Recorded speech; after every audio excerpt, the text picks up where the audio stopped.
Good evening everyone. Welcome to Dukdel TV.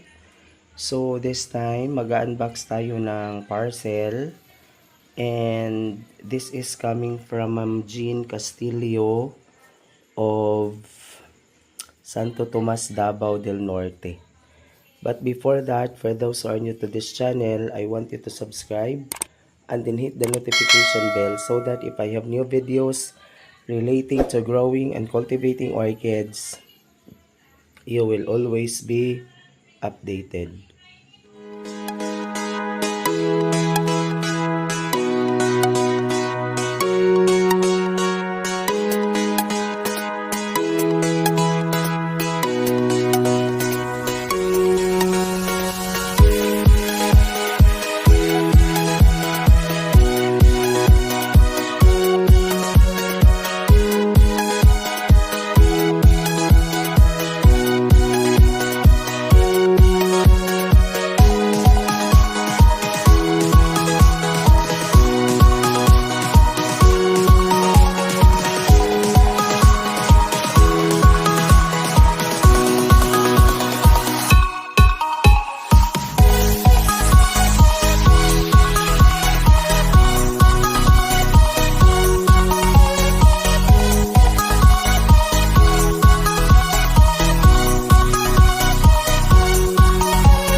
This time, bubuksan natin. So, ito na yung panghuling parcel, no, na bubuksan natin kasi medyo marami-rami na po ang mga orchids sa El Paraiso at saka medyo wala na po tayong mapaglagyan. Nagsisiksika na po sila. So, this would be the last, no, parcel na bubuksan natin and no, at idadagdag natin ito sa aking collection doon sa garden El Paraiso. Okay.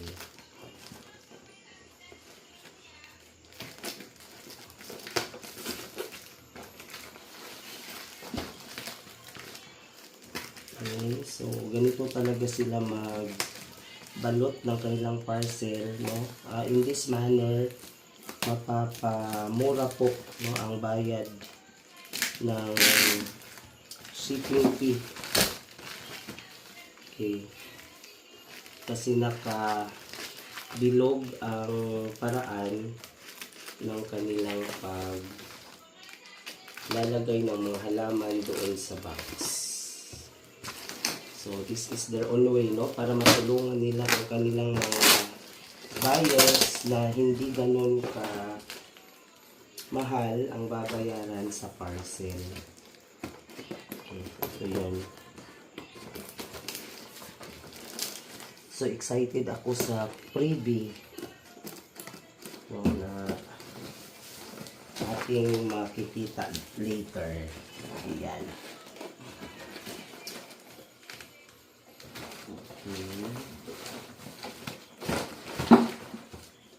So first, okay, so ito yung Singaporean orchid.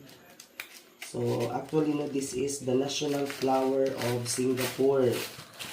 Okay, so ito ay kulay puti, no? Ang tawag nila dito ay bamboo. Okay, however, this is the national flower of Singapore. Okay.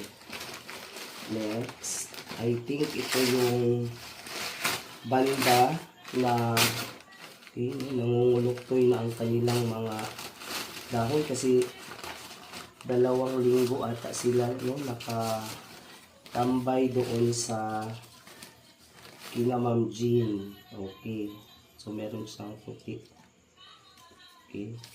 So ito yung no, yung purple, deep purple na orchids na na-order ko sa kanya, no. Parati akong naghahanap ng ganito. Okay. Rare to, no? This is a rare orchids. Rare Vanda. Okay. Yung ilan dito, walang ID, no? Basta walang ID, minamine ko talaga. Okay. So, dati nung nag-mine ako, meron itong mga flowers. Pero ngayon, tingnan ninyo, no? Medyo, ano tawag dito, no? Merong nangungulok to ang kanyang mga dahon. Okay. Next. Okay, ito yun, no? Maganda siya. Okay, so meron siyang price. Okay. So, ito yung, no? I don't know, na para siyang Rosonica. Pero ang pangalan nila dito ay Sanderiana, waling-waling. Pero alam naman natin, no, sa dahon pa lang, hindi talaga siya waling-waling. From the idea na tinapkat nila, pagtapkat, mahirap talagang sabihin na yan ay waling-waling. Okay. Next, ito, no, may bulaklak siya.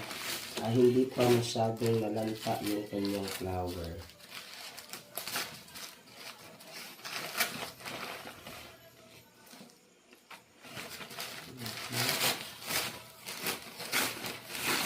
Okay, yan, no?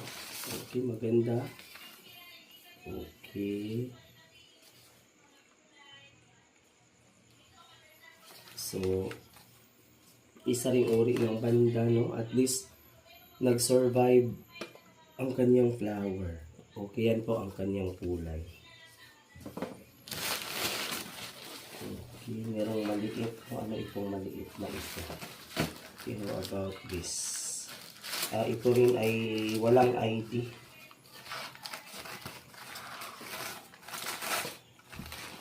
Abangan lang natin ito. No, ito ay kakaiba. No? Okay, tingnan nyo. Okay, isang banda, pero kakaiba yung kanyang dahon. No? So, kaya nga, pag mga no ID, minamine ko, no? Kasi I know this is rare. Okay. Next. I think this is the freebie. Ay, hindi sa freebie kasi may price. So, ito rin ay iba, no? Para siyang bamboo. Pero hindi siya bandong. Kakaiba lang talaga ang kanyang dahon. Okay, wala pang bukol. So, wala pang sign na nagbubulaklak na siya. Okay. Okay, ito may flower, no? Ayan. Naninilaw na ang kanyang, parang meron ata ako nito sa garden, no? Okay, pero no, dagdag na lang ito sa collection kasi mura lang naman. Okay, I think ito yung freebie, no? Pag walang price, yun ay freebie.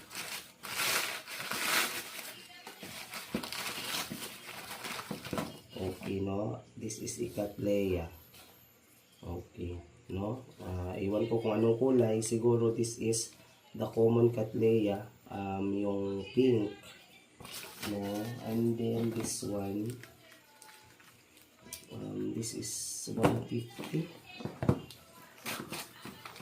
So, titingnan natin if meron itong ID doon sa pinadala sa akin ni Ma'am Jean. This is Icattleya, no? A type of Cattleya, pero hindi natin alam ang meron siyang bagong ugat, no? Meron siyang bagong ugat. Okay, so aabangan na lang natin. So actually meron, no, meron na siyang spike. That means to say nagbulaklak na ito. So pabubulaklakan natin muli ito doon sa garden.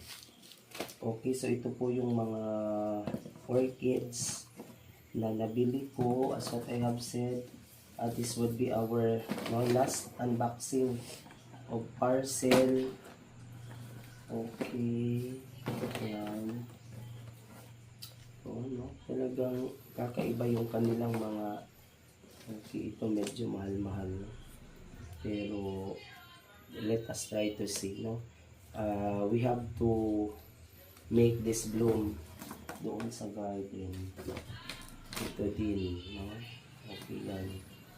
Saka ito, yan, ito ay Singaporean, no? This is a bamboo Singaporean, a national flower of Singapore.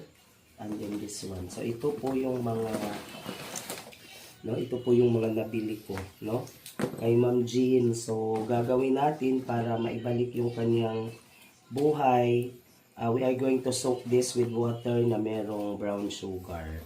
Kasi yung brown sugar yun ang nagpapabalik sa kanilang sigla. Okay, so maraming salamat sa panonood. Aabangan natin, no? Sabayan niyo ako sa pag-aabang sa mga bulaklak nito, no? Pabubulaklakin natin ito sa El Paraiso. So maraming salamat sa lahat. At salamat din sa patuloy na pagsubaybay sa aking munting channel. Magandang gabi sa lahat.